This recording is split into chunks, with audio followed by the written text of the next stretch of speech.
this book titled Ekisomesa ttaka mu Uganda, Honorable Dr. Mayanja.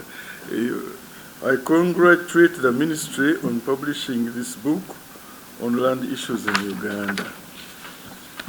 I want to discuss some important issues mentioned on Mairo and Kibanja. I've noted the government proposal and need to resolve the overlapping rights created by registered landowners and the Kibanja owners. This book has provided suggestions regarding the abolition of the Kibanja itself. Akatabo kano kagamba nti tegeera ensonga z'ettaka mu Uganda ne Honorable Dr. Mayanja nkatongozza. Download the app on App Store or Google Play Store now.